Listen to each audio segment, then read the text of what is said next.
99998 de 9999 já é uma sutileza muito pequena, e o próprio instrumento mudou a temperatura, mudou um pouco a temperatura, a medida daquela corrente que você acabou de medir já vai dar uma incerteza maior do que a diferença que você gostaria de medir, né? Então, a flutuação na temperatura já vai interferir naquilo. Você acha que a gente vai parar de usar silício para fazer computação? Porque eu acho que o silício é um material particular, específico, e provavelmente ele tem um limite, né? E para a gente passar desse limite, a gente vai ter que mudar o material que é usado para computação, né?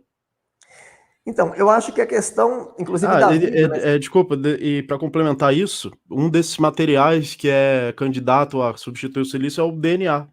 Porque o DNA ele faz computação num tamanho muito menor do que o silício, né?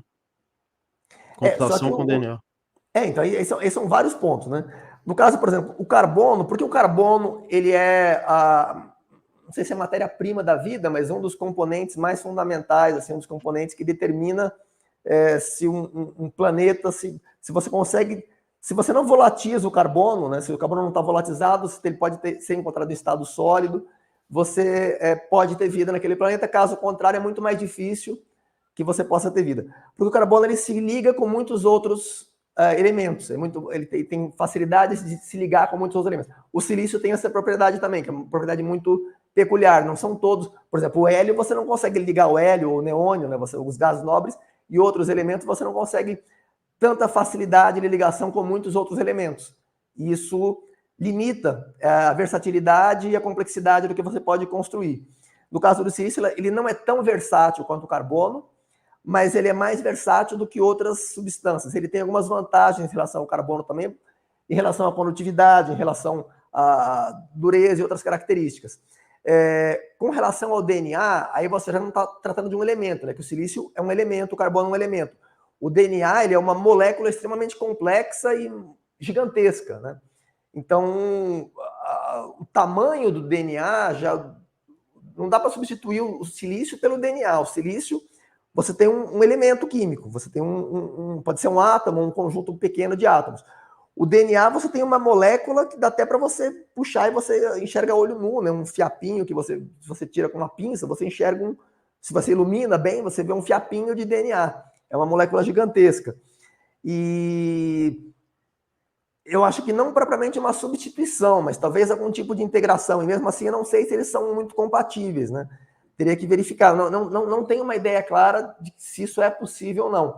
Mas eu entendo que realmente é um problema a escassez de silício ao longo do tempo e que pode ser necessário, talvez, ou extrair de meteoritos, de asteroides, de outros objetos fora da Terra, à medida em que for se esgotando na Terra, e depois, quando for se esgotando no sistema solar, também vai precisar de alguma outra fonte, ou de usar um outro material, né? E aí teria que ver qual material poderia substituir adequadamente. Eu não sei se o DNA seria, porque ele não é propriamente... Tem uma diferença muito grande, né? De tamanho, de estrutura, de propriedades diversas, que não dá para trocar um pelo outro. Teria que mudar muita coisa para fazer, né, uma estrutura que funciona com silício e passa a funcionar com DNA, seria muito diferente, né? Eu vou fazer umas perguntas aqui do Superchat, que eu demorei aqui bastante para fazer, mas o Marcelo Infante perguntou como você vê o futuro da programação com a autonomia de agentes baseados em IA. Eu acho que ele está falando da inteligência artificial ser capaz de programar e como isso se relaciona com a programação. Não sei se você tem uma... A IA programar auxiliando o programador ou a IA programar autonomamente para ela desenvolver?